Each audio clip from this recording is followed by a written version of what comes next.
Nós agradecemos a oportunidade bendita que a sala Falando em Espiritismo na Rede Amigo nos dá mais uma vez.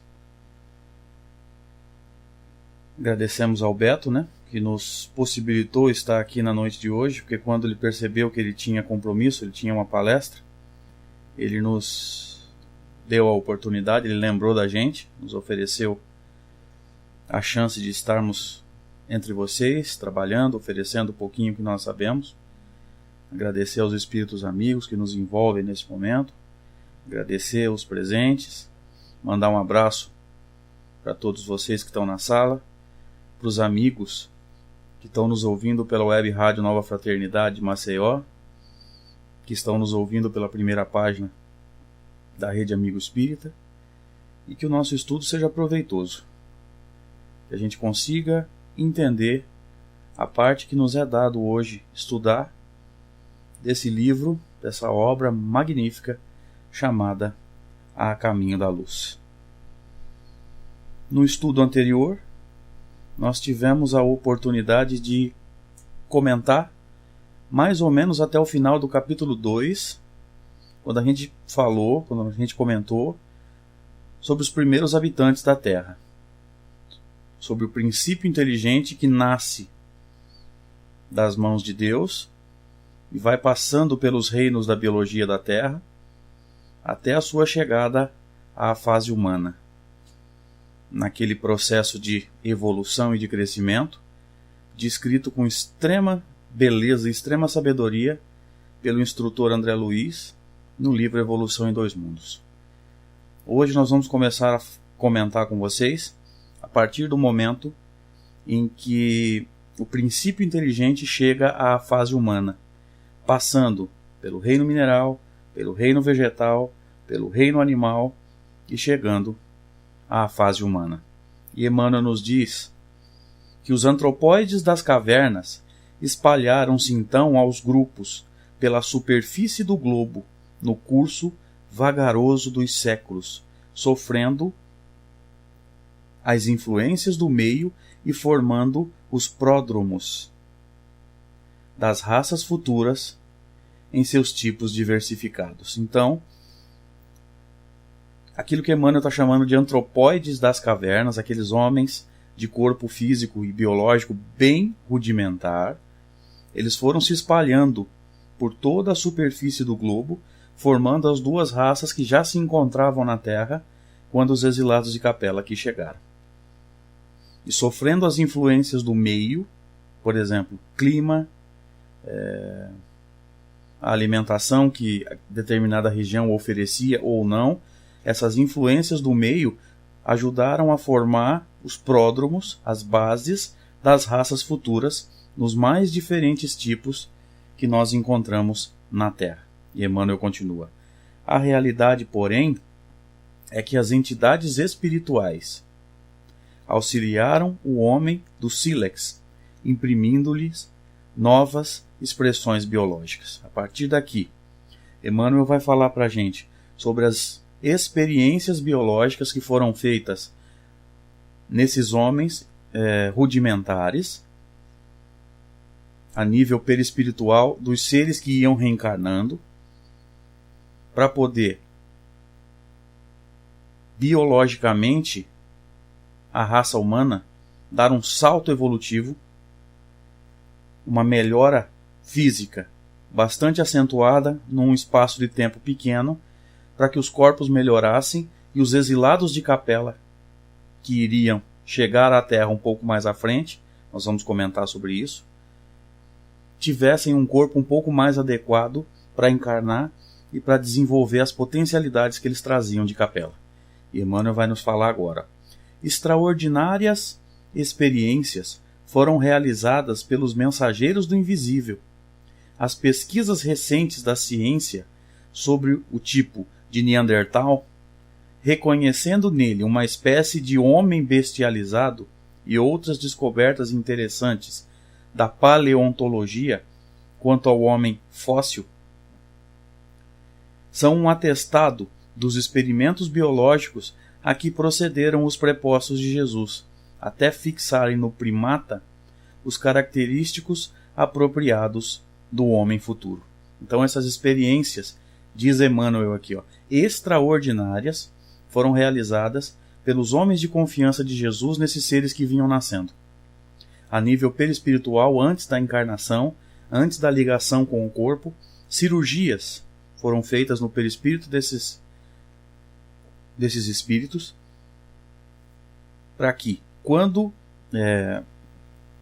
óvulo e espermatozoides se fundassem em uma única célula e o espírito reencarnante já fosse ligado a esse zigoto, a esse futuro corpo, a própria vibração do ser que iria encarnar naquele corpo começa a moldar uma nova forma para aquele corpo. Então, aconteceram nessa época essas experiências a nível perispiritual para que esses seres biologicamente evoluíssem muito num espaço de tempo menor, para que os corpos se adequassem à chegada dos exilados de Capela. E Emmanuel encerra o parágrafo dizendo que as descobertas interessantes da paleontologia quanto ao homem fóssil são um atestado dos experimentos biológicos a que procederam os prepostos de Jesus, presta atenção agora, até fixarem no primata os característicos aproximados do homem do futuro. Então, nesses primatas está a semelhança extrema com a chegada à fase humana, porque nós sabemos que desse primata para o nosso corpo físico, a diferença genética é muito pequena. Mais de 90% do DNA deles é idêntico ao DNA humano. Então a diferença entre um primata e um ser humano, ela não é tão física. A diferença é espiritual. O primata ainda não tem um espírito, ele ainda é um princípio inteligente. E nós, humanos, enquanto espíritos, já chegamos à fase humana. E Emmanuel continua. Surgem os primeiros selvagens de compleição melhorada, tendendo à elegância dos seres dos tempos do porvir. Interessante. Aquele primata sofria essas experiências biológicas, essas cirurgias a nível perispiritual, para que do primata houvesse um salto evolutivo, para isso que o Emmanuel está contando para a gente. Surgem os primeiros selvagens de compleição melhorada. Não quer dizer, do primata houve um salto evolutivo para esses selvagens que já eram bípedes e já estavam aprendendo a caçar. Essa foi a melhora, esse foi o salto evolutivo biológico pelo qual a humanidade terrestre passou biologicamente, para que os corpos estivessem melhorados para a chegada dos exilados de Capela, que nós vamos discutir agora, adentrando o capítulo 3 do livro A Caminho da Luz. O sistema de Capela. E Emmanuel nos diz: nos mapas zodiacais que os astrônomos terrestres compulsam em seus estudos, observa-se desenhada uma grande estrela na constelação do Cocheiro, que recebeu na Terra o nome de Cabra ou Capela. Então, nessa constelação chamada Cocheiro, nós sabemos que a constelação é um aglomerado de sóis com os seus planetas girando ao seu redor. Nessa constelação chamada Cocheiro há um Sol, dos sóis que constituem essa constelação é chamado de Cabra ou Capela. E Emmanuel continua: magnífico Sol entre os astros que nos são mais vizinhos, ela, na sua trajetória pelo infinito, faz-se acompanhar igualmente da sua família de mundos, cantando as glórias divinas do ilimitado. Então esse Sol, chamado Cabra ou Capela, faz parte daqueles que nos são mais vizinhos. ele não está tão distante da Terra. E Emmanuel vai dizer daqui a pouquinho qual é a distância aproximada de Capela para o nosso sistema. Então, é uma distância grande, mas dentro do universo ainda é uma distância razoavelmente ou proporcionalmente pequena, pensando na distância que poderia ser. E Emmanuel continua dizendo que na sua trajetória pelo infinito faz-se acompanhar igualmente da sua família de mundos, cantando as glórias divinas do ilimitado. Então esse Sol chamado Capela tem, assim como o nosso Sol, um grupo de planetas girando ao seu redor. Agora Emmanuel vai nos dar mais detalhes. A sua luz gasta cerca de 42 anos para chegar à face da Terra, considerando-se, desse modo, a regular distância existente entre a Capela e o nosso planeta, já que a luz percorre o espaço com a velocidade aproximada de 300 mil quilômetros por segundo. Agora é só os amigos começarem a pensar. Se a luz percorre 300 mil quilômetros em um segundo e demora 42 anos para chegar à Terra, vocês imaginam a distância que separa o nosso planeta do Sol Capela. E isso porque Emmanuel está nos dizendo que o Sol Capela é um dos que nos são mais vizinhos. Se uma partícula de luz, um fóton, percorre 300 mil quilômetros em um segundo e demora 42 anos para chegar à Terra, e Emmanuel está nos dizendo que esse Sol é um dos mais próximos da Terra, a gente pode imaginar qual é a distância dos sóis mais distantes, nos dando uma proporção do tamanho do universo criado por Deus, pelo nosso Pai. E Emmanuel continua. Quase todos os mundos que lhes são dependentes já se purificaram física e moralmente, examinadas as condições de atraso moral da Terra, onde o homem se reconforta com as vísceras dos seus irmãos inferiores, como nas eras pré-históricas de sua existência. Olha que interessante. O instrutor está nos dizendo que quase todos os planetas que giram ao redor desse Sol chamado Capela já se purificaram física e moralmente. Portanto, esse sistema solar, em termos de desenvolvimento dos mundos, está milhares de anos à frente do nosso sistema solar. Porque no nosso sistema solar tem, no mínimo, o nosso planeta, que ainda é um mundo de expiação e provas, chegando aos mundos de regeneração. E Emmanuel está nos dizendo que aquele sistema de Capela, quase todos os mundos que giram ao redor daquele Sol já se purificaram física e moralmente. E Emmanuel dá uma característica interessante quando ele diz sobre a Terra, né? Sobre os habitantes da Terra, onde o homem se reconforta com as vísceras dos seus irmãos inferiores.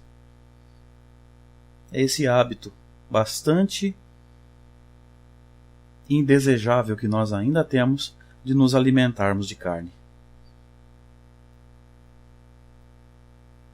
E Emmanuel está nos dizendo que lá nesses mundos superiores, os seres que lá habitam já não se alimentam mais de carne. Dando a entender, e nós já sabemos disso, que a tendência para o futuro é que nós nos libertemos do consumo de carne. E Emmanuel continua. Como nas eras pré-históricas de sua existência. Ou seja, nas épocas pré-históricas, era hábito nosso nos alimentarmos de carne. Mas hoje, com todo o conhecimento, com toda a ciência, com toda a tecnologia, com a facilidade que nós temos para produzir alimentos, a gente já deveria ter pelo menos começado um trabalho no sentido de nos desprendermos da alimentação carnívora. E Emmanuel continua: marcham uns contra os outros ao som de hinos guerreiros. É característica dos espíritos encarnados na Terra. E nós estamos vendo esse problema. Nós estamos passando agora, em começo de setembro de 2013, a ameaça de um ataque dos Estados Unidos contra a Síria. Nós estamos correndo um risco muito sério de termos uma pequena guerra que pode se desencadear numa guerra maior. Então, quando Emmanuel diz, marcham uns contra os outros ao som de hinos guerreiros, nós não podemos nos esquecer que esse livro foi psicografado 1 ano antes da Segunda Guerra Mundial. Mas hoje, 2013, nós estamos passando por um problema parecido. Nós estamos passando por um problema muito parecido, porque nós sabemos que existe uma ameaça de ataque dos Estados Unidos à Síria. E nós não vamos nem entrar no mérito de falar quem tem razão ou quem não tem. A guerra nunca é justificável. E numa guerra não há vencedores e nem vencidos. Todo mundo sofre ao extremo, porque mesmo aquele que é considerado um vencedor se complica perante a lei de causa e efeito e vai ter problema nas encarnações anteriores. Numa guerra não há vencidos e não há vencedores. Emmanuel continua: desconhecendo os mais comezinhos princípios de fraternidade, é característica dos espíritos encarnados na Terra. Os mais básicos princípios de fraternidade, de perdão, são desconhecidos pela maioria dos habitantes da Terra.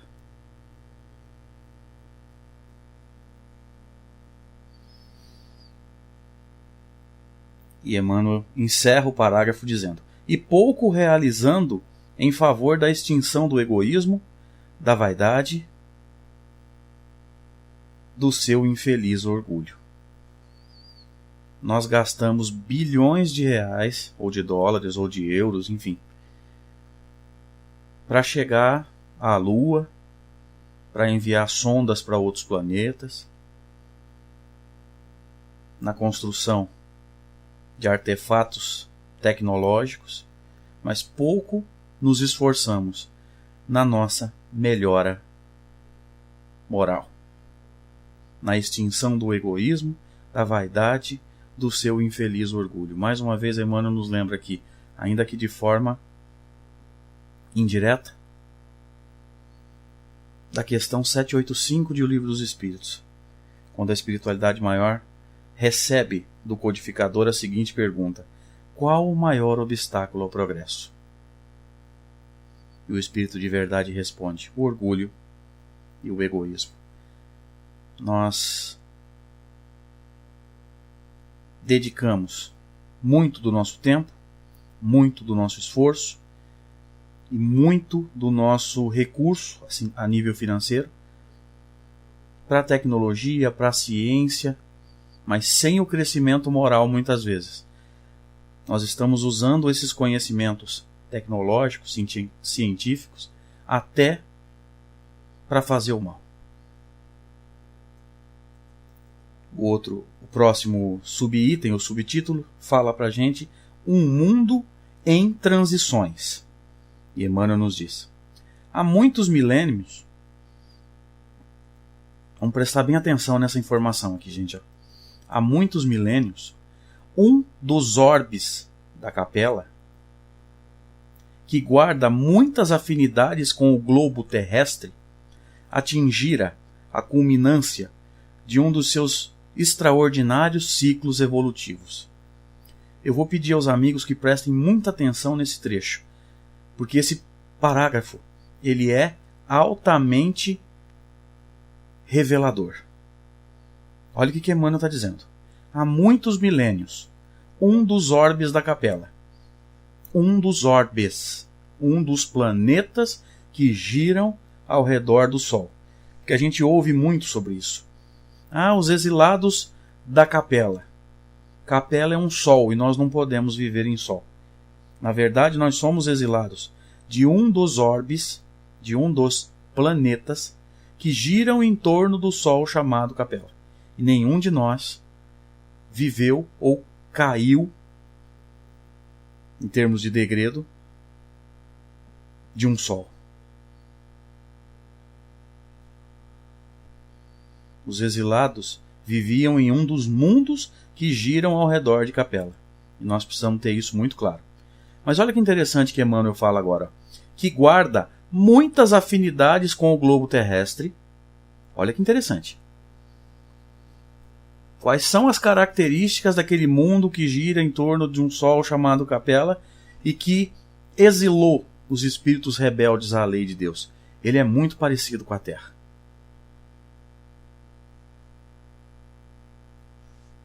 E a última sentença do parágrafo diz: atingira a culminância de um dos seus extraordinários ciclos evolutivos. Interessante notar que a espiritualidade, nos livros confiáveis, sérios da doutrina espírita, vem nos mostrando que ao final de cada ciclo evolutivo, o Cristo do planeta, no nosso caso, Jesus, avalia o nosso progresso. E ao final desse ciclo evolutivo, que Emmanuel está chamando de extraordinário, os habitantes desse planeta foram avaliados, foram testados. E alguns não passaram no teste. Emmanuel vai falar mais para a gente agora. As lutas finais de um longo aperfeiçoamento estavam delineadas, presta atenção agora, como ora acontece convosco, relativamente às transições esperadas no século XX, nesse crepúsculo de civilização. Outro parágrafo extremamente revelador. Quando Emmanuel diz que as lutas finais de um longo aperfeiçoamento estavam delineadas, como ora acontece convosco, relativamente às transições esperadas no século XX, nesse crepúsculo de civilização, Emmanuel está fazendo uma revelação profunda para todos nós. Ele está nos dizendo que o que acontece com a Terra hoje, nessa transição de um mundo de expiação e provas para um mundo de regeneração, é a mesma transição pela qual esse planeta que gira ao redor de Capela passava há milênios atrás. É o mesmo momento evolutivo. E o que aconteceu nesse planeta que gira em torno de Capela há milênios atrás é exatamente o que está acontecendo com a Terra hoje. Essa transição entre um mundo de expiação e provas e um mundo de regeneração. Essa revelação é profunda. Quando os exilados foram expulsos desse planeta, o planeta deixara a categoria dos mundos de expiação e provas e adentrara a categoria dos mundos de regeneração. E Emmanuel vai falar sobre isso daqui a pouquinho. Vamos continuar analisando esse parágrafo. As lutas finais de um longo aperfeiçoamento, presta atenção agora, estavam delineadas, já estavam programadas, planejadas, como ora acontece convosco, relativamente às transições esperadas no século XX, nesse crepúsculo de civilização. Então, duas revelações são feitas por Emmanuel aqui. Além da primeira que nós já comentamos, que o momento pelo qual o nosso planeta passa é igual ao momento passado por esse planeta, que gira em torno do Sol Capela, há milênios atrás, ele está nos revelando que assim como lá naquele planeta, aqui na Terra, essas lutas finais desse período geológico, desse ciclo evolutivo, estavam delineadas. Portanto, esse momento de transição pelo qual nós estamos passando, com todas as dificuldades que estão sendo apresentadas para a gente está com extrema dificuldade para lidar com tudo isso está programado. todas essas dificuldades, todas essas lutas, principalmente conosco mesmo, para vencer as nossas tendências, para vencer as nossas imperfeições, todas essas lutas e dificuldades estavam delineadas para esse planeta, lá no sistema de Capela, e também estão delineadas e planejadas pelo nosso Cristo, por Jesus. Isso nos traz um alento, isso nos traz um conforto, isso nos traz um consolo. Porque ainda que nós estejamos achando muito difícil o momento de transição, principalmente para vencer a nós mesmos, essas lutas, esses conflitos, as situações pelas quais nós estamos passando, estão todas planejadas. E o que está sendo executado referente ao nosso progresso, nada mais é do que o melhor para cada um de nós. Já nos foi dito que ninguém recebe fardo mais pesado do que a capacidade do próprio ombro. Então, sugiro que nós estejamos tranquilos, porque esse parágrafo tem revelações e tem um fundo moral. Emmanuel está nos dizendo que todas as lutas e vicissitudes da transição estão planejadas e cada um recebeu como tarefa, como missão, como prova, como expiação, aquilo que dá conta de encarar. E Emmanuel continua. Alguns milhões de espíritos rebeldes lá existiam, no caminho da evolução geral, dificultando a consolidação das penosas conquistas daqueles povos cheios de piedade e virtude. Olha que interessante. Outra revelação aqui. Vou ler de novo. Alguns milhões de espíritos rebeldes lá existiam, no caminho da evolução geral, dificultando a consolidação das penosas conquistas daqueles povos cheios de piedade e virtude. Por que eu estou dando bastante atenção para esse trechinho? Porque alguns irmãos nossos, no movimento espírita, eles têm por hábito acreditar que quando o exílio se iniciar, 70% dos habitantes da Terra vão ser exilados. Olha o que Emmanuel está dizendo. Alguns milhões de espíritos rebeldes lá existiam. Então, meus amigos, nós somos, entre encarnados e desencarnados, mais de 20 bilhões de espíritos vivendo na Terra.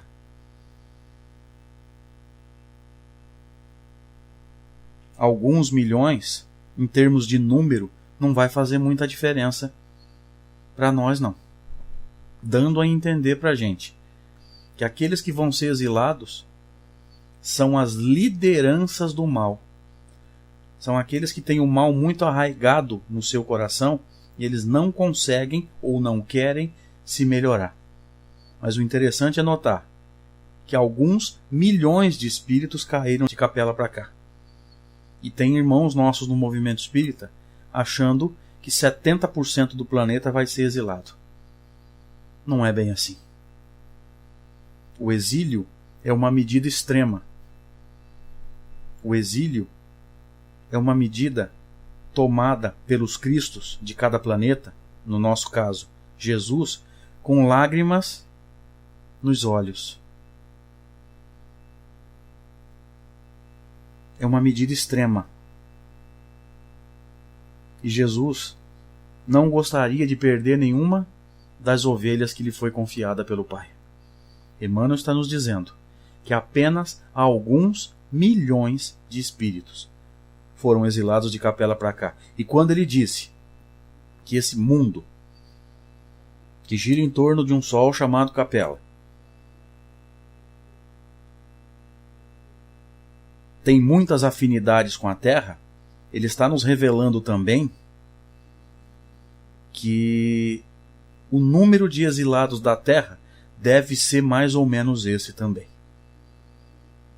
Alguns milhões.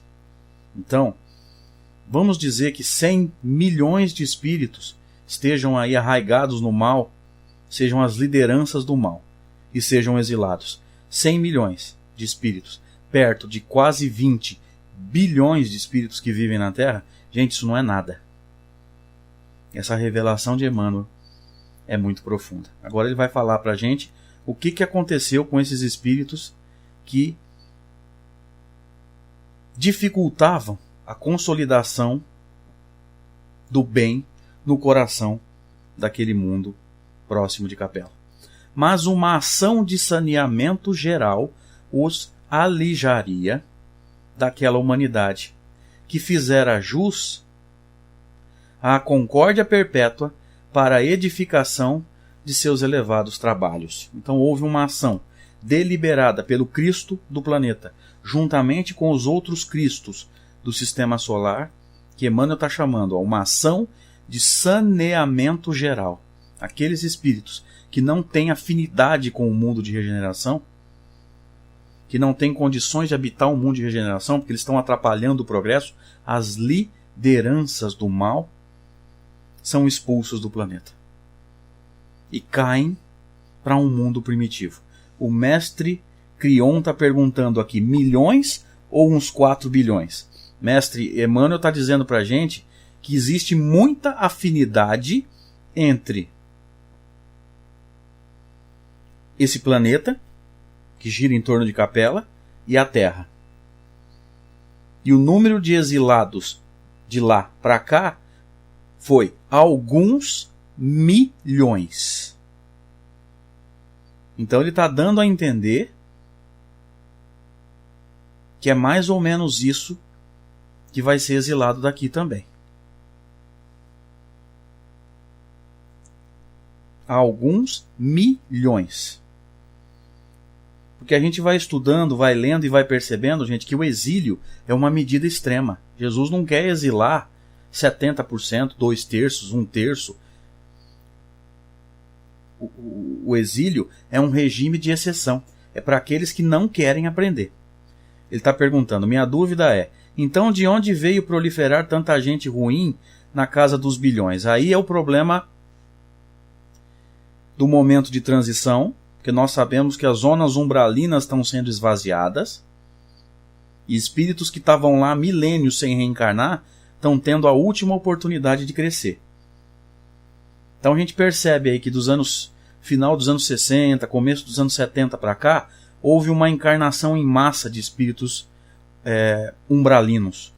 E a gente está vendo a consequência disso no nosso dia a dia, com essa mediocridade na televisão, na música. Eles têm sintonia com essa... Como é que eu posso dizer sem ser agressivo? Com essa mediocridade, com esse mau gosto para programas de TV, para música. É só a gente olhar no YouTube quais são os vídeos que dão mais acessos. Nunca são, ou raramente são, vídeos com coisas bonitas, com gente boa falando no bem, com ações de bondade. Geralmente é bobagem. Geralmente o que dá milhões de acessos no YouTube é vídeo de palhaçada, de carro com som alto, cantando pneu, é só essas coisas que não tem sintonia nenhuma com o mundo de regeneração. Então é bom a gente começar a pensar.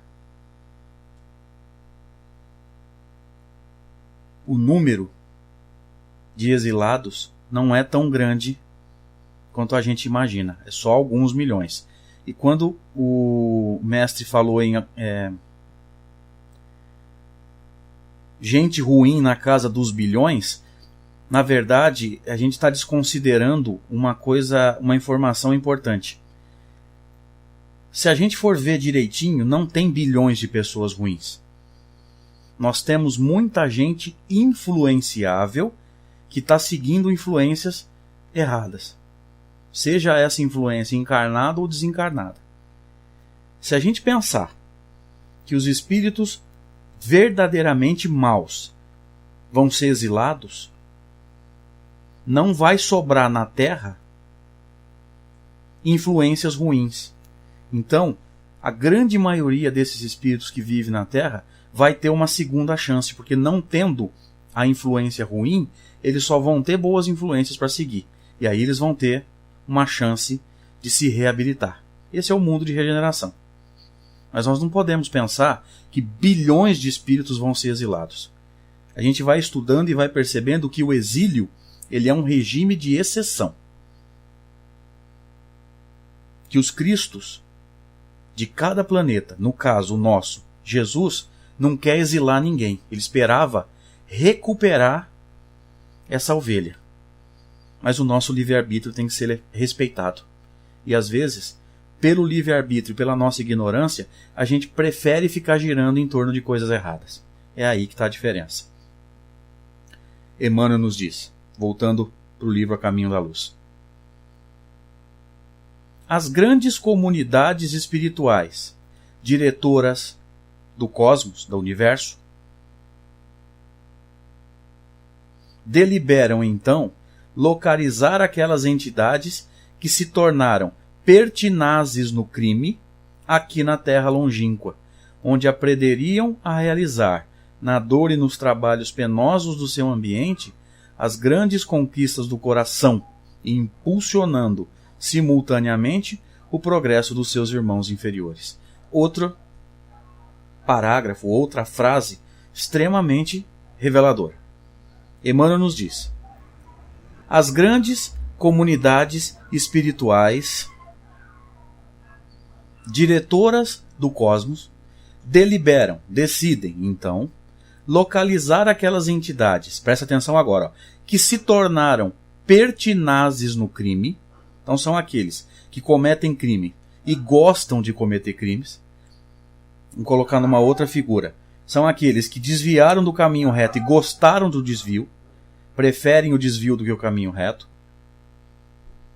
Essas comunidades espirituais, esses cristos de sistema solar, de galáxias, esses espíritos elevadíssimos, decidiram então pegar, como o Tico e Teco está dizendo, os que sentem prazer no mal, muito bom. Decidiram então coletar esses espíritos lá desse planeta que gira em torno de Capela e depositar na Terra. E aí a gente percebe, pelo estudo do Evangelho segundo o Espiritismo, que isso é uma lei. É uma lei. Todos os planetas de expiação e provas que passam a mundo de regeneração expulsam ou mandam para o exílio aqueles espíritos que não merecem, que não têm condições de estar num mundo de regeneração. Então, Emmanuel está nos dizendo assim, de forma clara, que esses espíritos pertinazes no crime, as lideranças do mal, aqueles que sentem prazer no mal, foram exilados desse planeta e caíram aqui na Terra. Presta atenção agora. Onde aprenderiam a realizar, na dor e nos trabalhos penosos do seu ambiente, através das dificuldades que esses espíritos passaram na Terra, eles aprenderam com essa dor e com essas dificuldades, as grandes conquistas do coração. Conquistas do sentimento. Porque os exilados de Capela eram extremamente inteligentes. O problema deles não era de inteligência, o problema deles não era de raciocínio ou de racionalidade. O problema deles, ou o problema nosso, né, era e ainda é de sentimento. E impulsionando simultaneamente o processo dos seus irmãos inferiores. Então, através do trabalho desses espíritos que caíram de Capela, extremamente inteligentes, precisando educar os seus sentimentos e desenvolver os seus sentimentos, Jesus usaria o trabalho deles para impulsionar o progresso daqueles espíritos que vinham evoluindo na Terra. Para ajudar aqueles seres que vinham lá dos primatas, encarnando em um corpo um pouco mais preparado. E esses espíritos receberam dos exilados de Capela a ajuda necessária para estimular o progresso. Deixa eu ver o que o mestre está perguntando aqui. Desculpe-me, mas continuo com dúvida. Se puder me esclarecer. Há 1000 anos não havia 1 bilhão de pessoas encarnadas. Hoje 7 bilhões. Então onde estavam esses 6 bilhões de espíritos? Mestre, eu acredito que seja na psicosfera da Terra. Sem encarnar, mas na psicosfera da Terra. Todos eles na psicosfera da Terra. E o número de encarnados, quantos precisam estar encarnados, os critérios para se definir a população encarnada na Terra, pertencem a Jesus e aos seus homens de confiança. Eu nunca li e nunca ouvi nada na bibliografia séria. Eu nunca vi nada e nunca ouvi falar de nada que fale sobre esse critério para que há um tempo atrás tivesse 1 bilhão de encarnados e hoje tem 6 bilhões. Isso aí pertence ao Cristo. Eu não conheço nada, nenhum livro sério que fale sobre esses critérios, tá? Sinceramente, eu desconheço essa informação. E, infelizmente, sobre exílio, há muita bibliografia mística entre os livros chamados de espírita. Entre os livros ditos espíritas tem muita mistificação e tem muito livro se dizendo espírita aí com informações extremamente fantasiosas e que nós espíritas, por falta de estudo da obra de Kardec, não estamos sabendo diferenciar, em termos de informação, o joio do trigo. Vamos continuar.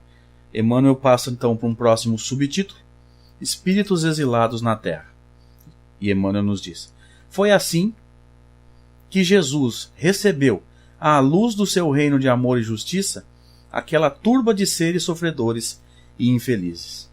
Com a sua palavra sábia e compassiva, exortou essas almas desventuradas à edificação da consciência pelo cumprimento dos deveres de solidariedade e de amor no esforço regenerador de si mesmos. Olha que interessante. Antes da encarnação desses espíritos na Terra, quando eles ainda se aproximavam da psicosfera da Terra, Jesus já falou com eles. Antes da encarnação desses espíritos, Jesus, vamos colocar de uma forma figurada, fez para eles uma palestra. Antes deles encarnarem na Terra, quando eles ainda se aproximavam da psicosfera da Terra, Jesus já os recebeu. Olha que interessante. E Emmanuel já nos disse: com a sua palavra sábia e compassiva, exortou essas almas desventuradas à edificação da consciência, pelo cumprimento dos deveres de solidariedade e de amor, no esforço regenerador de si mesmas. Jesus já estava falando para eles quais seriam as obrigações que eles tinham na Terra e quais os motivos deles terem sido exilados daquele planeta que gira em torno de Capela. Deixa eu tentar responder a pergunta da Tina. Deus nunca deixa de criar espíritos? Tina, eu garanto para você, não. Tem filhos de Deus sendo criados nesse momento. Só que todo espírito criado, depois de passar pelas fases, né? Mineral, vegetal e animal, quando o princípio inteligente chega à fase humana e vai encarnar como homem, num corpo biologicamente humano, ele é colocado nos mundos primitivos. Mas Deus nunca deixa de criar. Nas notas do evangelista João, o evangelista chega a comentar uma frase interessante de Jesus. João escreve para a gente que Jesus teria dito assim: meu pai trabalha até agora e eu também trabalho.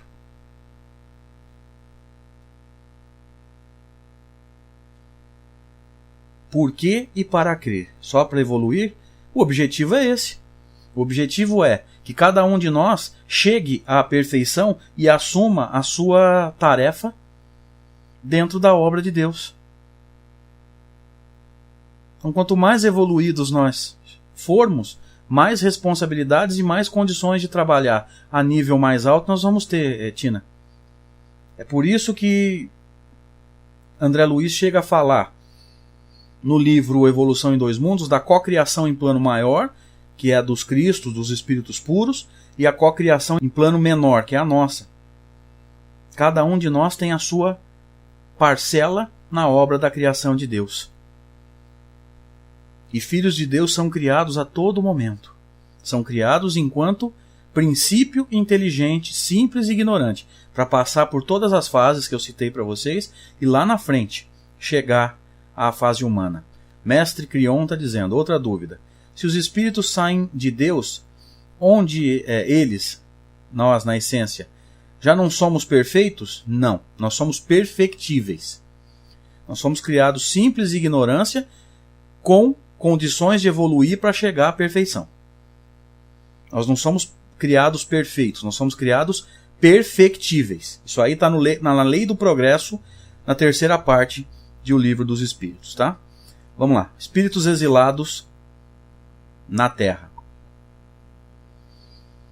Vamos comentar agora a continuação da conversa que Jesus teve com esses espíritos que caíram de capela para cá. Emmanuel nos diz: mostrou-lhes os campos imensos de luta que se desdobravam na terra, envolvendo-as no halo bendito de sua misericórdia e da sua caridade sem limites.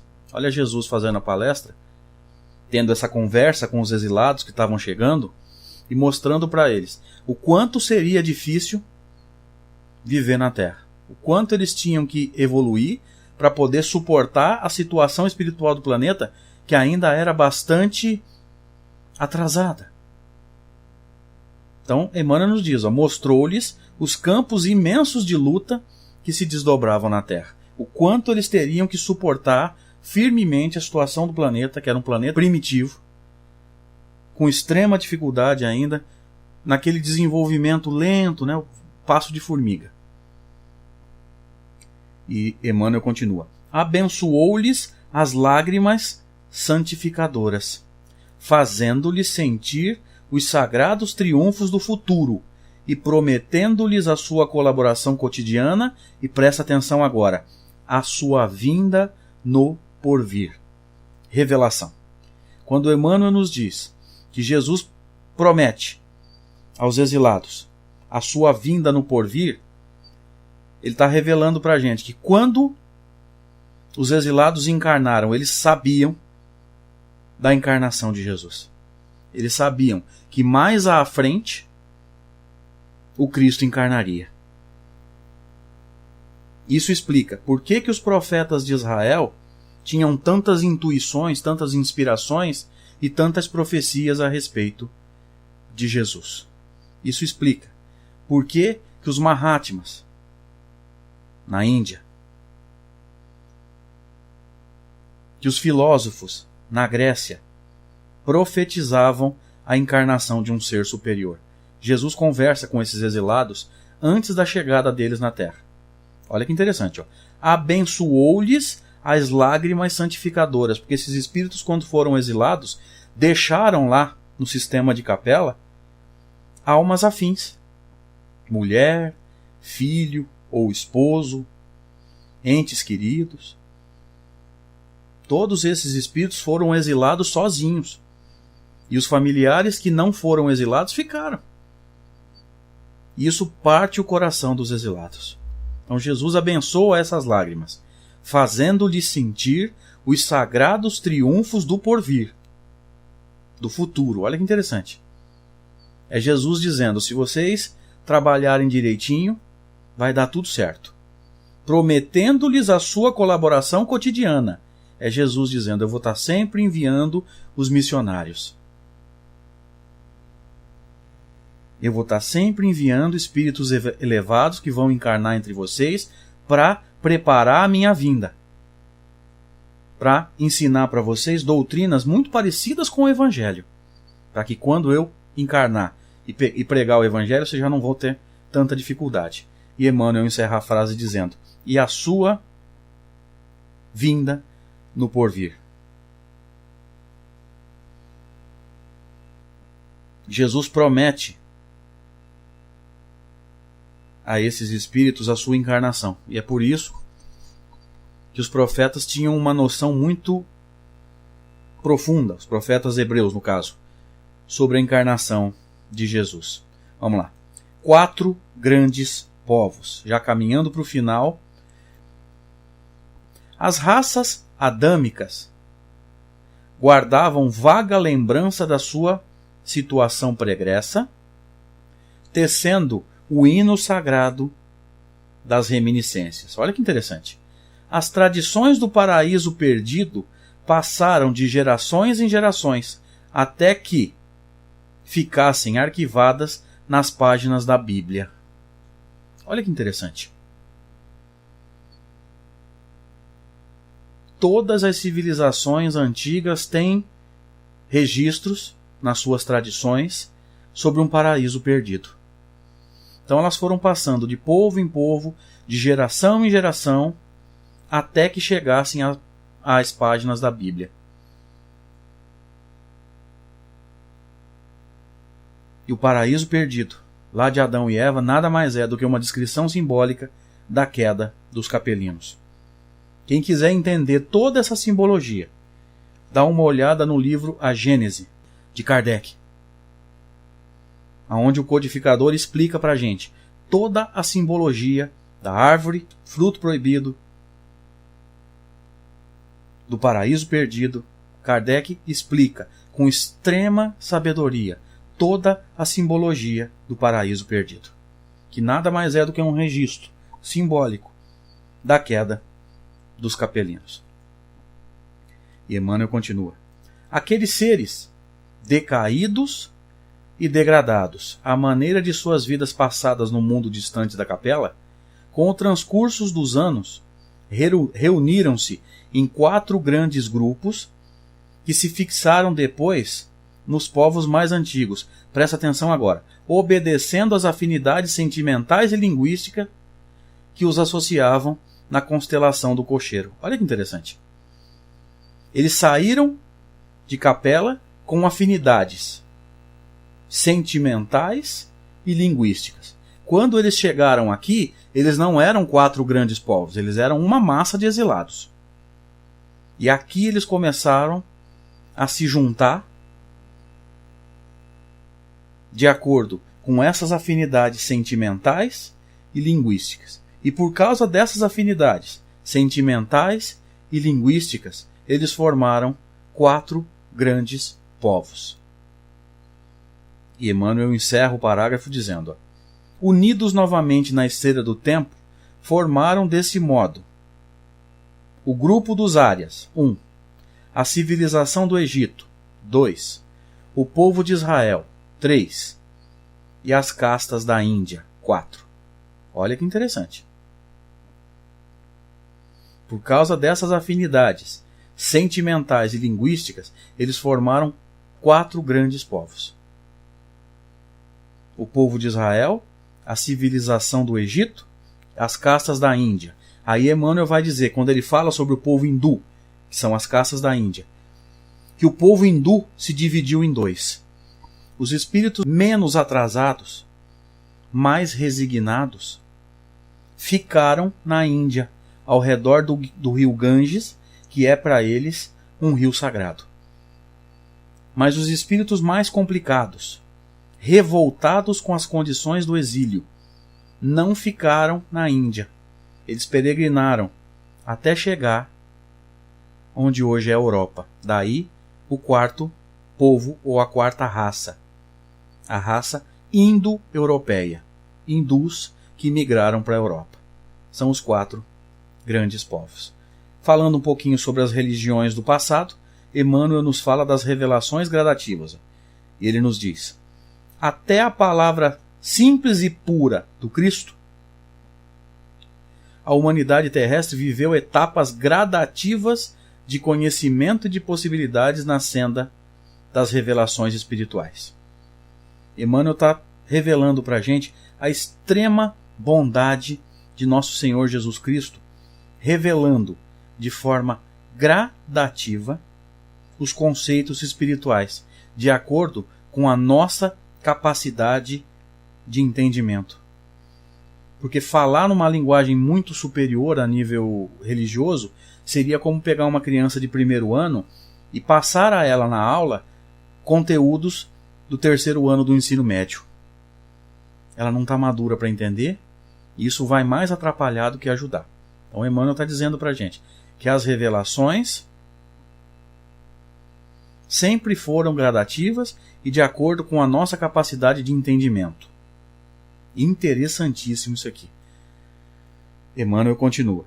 Os milênios, com as suas experiências consecutivas e dolorosas, prepararam os caminhos daquele que vinha, não somente com a sua palavra, mas principalmente com a sua exemplificação salvadora. Então essas revelações e a encarnação dos espíritos de confiança de Jesus tinham por objetivo preparar os povos que viviam na Terra para que o Mestre pudesse encarnar e trazer uma lição menos chocante. Para que a luz infinita de Jesus não ofuscasse os nossos olhos. Então, a luz foi sendo acesa gradativamente. Os missionários encarnaram com o objetivo de trazer doutrinas parecidas com a de Jesus, parecidas com o Evangelho, para que aquela luminosidade superior de Jesus não ofuscasse os nossos olhos, para que a gente não tomasse um susto maior do que já tomou. E Emmanuel continua. Cada emissário trouxe uma das modalidades da grande lição de que foi teatro a região humilde da Galileia. Então cada missionário tinha uma missão específica. Cada um deles encarnou no lugar certo, na hora certa e com a tarefa certa, de acordo com a necessidade daquele povo aonde o missionário encarnava. Povos muito inteligentes recebiam missionários para falar sobre amor, para tentar equilibrar o intelectualismo e o sentimento.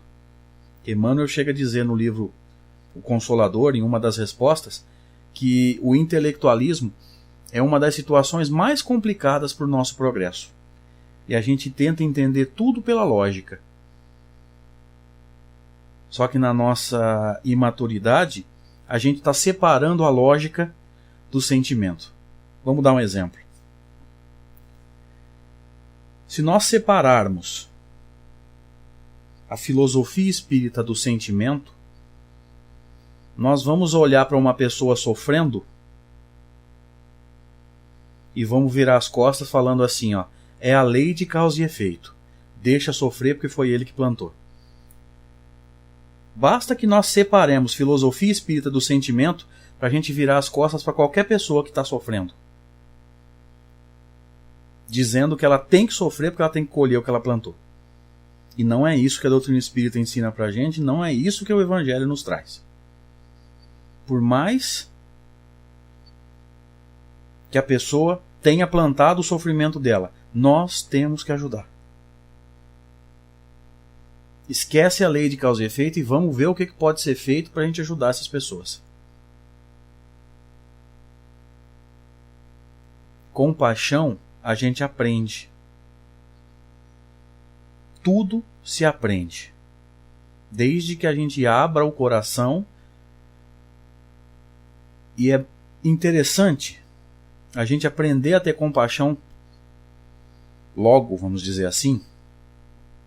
É melhor a gente se esforçar um pouquinho para aprender a sentir a dor do próximo antes que seja necessário que o sofrimento bata a nossa porta para a gente ter que aprender a compaixão do outro lado. Para que a gente não tenha que aprender a compaixão sofrendo e vendo as pessoas terem compaixão da gente. Mas é melhor a gente aprender a ter compaixão pela dor do próximo antes que seja necessário inverter a situação. Antes que seja necessário que nós estejamos em sofrimento para aprender a compaixão através da nossa dor e da compaixão alheia para conosco. Que não seja necessário inverter a situação, gente. Que a gente sinta a dor do próximo. Que a gente faça o possível para ajudá-las, antes que seja necessário. O nosso sofrimento e a compaixão para conosco, para aí a gente poder entender a urgência da compaixão. Mais um parágrafo. É por esse motivo que numerosas coletividades asiáticas não conhecem a lição direta do Mestre, mas sabem do conteúdo da sua palavra, em virtude das próprias revelações do seu ambiente, e que, se a Boa Nova não se dilatou no curso dos tempos, a culpa é nossa. O problema é que nós não nos interessamos muito pela lição de Jesus. Então, quando a gente pensa assim, mas por que a China, que não é cristã, tem noções do Evangelho? Quantos missionários de Jesus encarnaram na China? Lao Tse, Confúcio, todos esses espíritos eram missionários de Jesus que encarnaram, por exemplo, na China. Então a China conhece o Evangelho? Não, mas tem noção do que seja o Evangelho pelas revelações que foram feitas por esses espíritos muito evoluídos que lá encarnaram? Sim. Mesmo os povos que não são cristãos receberam as revelações gradativas. Olha que interessante. E Emmanuel nos fala agora sobre a preparação do cristianismo, que é esse plantio dos missionários um pouco antes de Jesus chegar. As lições da Palestina foram, desse modo, precedidas de laboriosa e longa preparação na intimidade dos milênios. Foram muitos e muitos milênios de missionários encarnando, de espíritos falando através dos médiuns encarnados, que no caso do povo hebreu recebem o nome de profeta. Profeta é um médium. Foram milênios de revelações do plano espiritual e de encarnação de missionários para preparar a vinda de Jesus. Os sacerdotes de todas as grandes religiões do passado supuseram nos seus mestres e nos seus mais altos iniciados a personalidade do Senhor, mas temos de convir que Jesus foi inconfundível. Olha que interessante.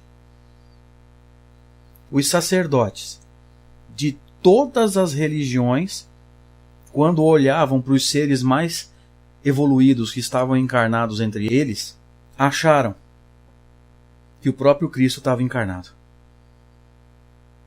Olha que interessante. Então nós vemos em livros aí que Jesus teria encarnado na Terra 6 ou 7 vezes antes de vir como Jesus.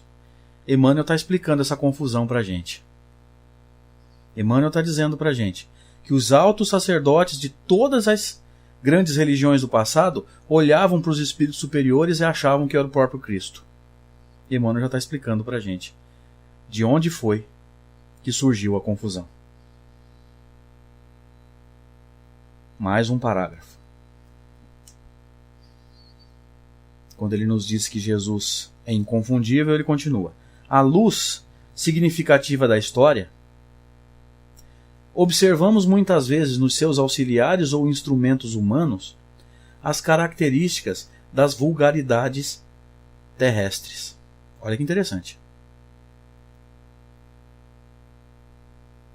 Esses homens de confiança de Jesus, muitas vezes ao encarnar, eles assumiram imperfeições que a encarnação, que o convívio com o corpo lhes trazia.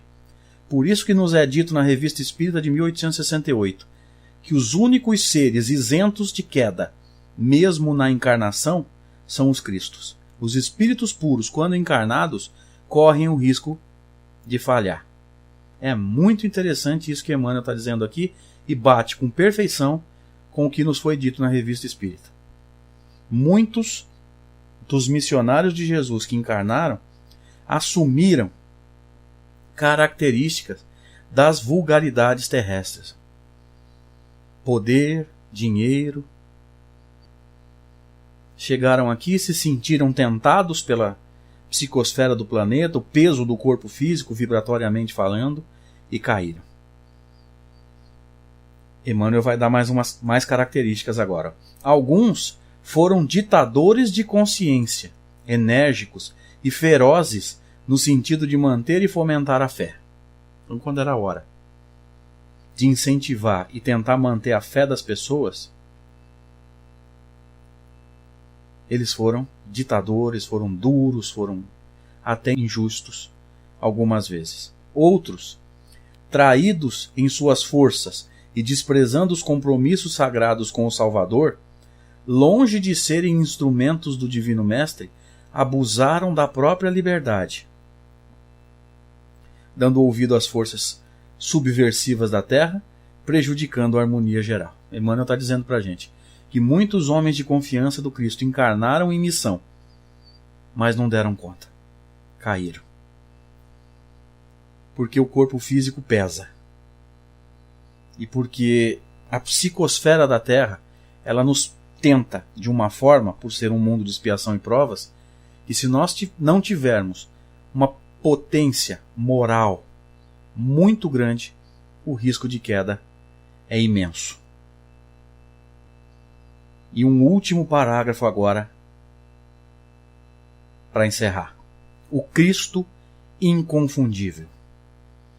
E Emmanuel nos diz: mas Jesus assinala a sua passagem pela terra com o selo constante da mais augusta caridade e do mais abnegado amor. Olha que interessante. Jesus foi inconfundível. E ele assinala a sua passagem pelo plano físico com o selo constante da mais pura caridade e do mais abnegado amor. A Carla Porto Fabre está dizendo: acredito, André, que nesses casos prevaleceram os vícios das vidas pretéritas. Exatamente. Os vícios dos quais nós não nos libertamos ainda. A gente vem trazendo isso no mundo mental, no perispírito, e quando encarnados, a tendência é que isso aflore. E nós precisaríamos ter uma força moral muito grande para não deixar isso aflorar. Mas nem sempre conseguimos. Bem colocado, Carla. Emmanuel continua: suas parábolas e advertências estão impregnadas do perfume das verdades eternas e gloriosas. Olha que interessante. Tanto as parábolas quanto as advertências mais simples de Jesus, elas são o germe, são a semente de uma moral que nós ainda não conseguimos entender. E são verdades eternas e gloriosas. Então o Evangelho nos foi dito há 2000 anos. E ele continua de uma atualidade imensa. Isso nos explica também por que Emmanuel tem predileção pelo Evangelho e predileção pela aresta religiosa da doutrina espírita. E Emmanuel continua: a manjedoura e o Calvário são lições maravilhosas, cujas claridades iluminam os caminhos milenários da humanidade inteira e, sobretudo, os seus exemplos e atos constituem um roteiro de todas as grandiosas finalidades no aperfeiçoamento da vida terrestre. Então Emmanuel começa nos dizendo que a manjedoura e o Calvário são lições maravilhosas. A manjedoura, lição de humildade. O Calvário, a crucificação, lição de resignação. Jesus nos ensina que ninguém tem que ficar feliz com o sofrimento quando ele diz: Pai, se te é possível, afasta de mim esse cálice. Mas que seja feita, Pai, a tua vontade e não a minha. Então ele está nos ensinando essa necessidade de resignação, mas que ninguém precisa ficar feliz ao estar sofrendo. É uma lição filosoficamente profunda. O Calvário é uma lição de resignação. A manjedoura é uma lição de humildade. E essas claridades, segundo Emmanuel aqui, iluminam os caminhos milenários da humanidade inteira. E, sobretudo, os seus exemplos e atos constituem um roteiro de todas as grandiosas finalidades no aperfeiçoamento da humanidade.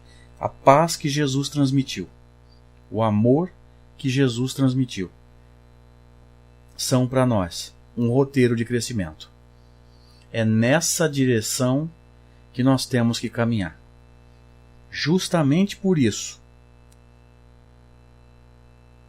E quando Kardec pergunta, na questão 625 de O Livro dos Espíritos, qual o tipo mais perfeito que Deus tem oferecido ao homem e que deve servir de guia e modelo à humanidade, esses espíritos respondem: vede Jesus. Jesus é o exemplo a ser seguido. E é interessante notar que quando Jesus diz: eu sou o caminho, a verdade e a vida,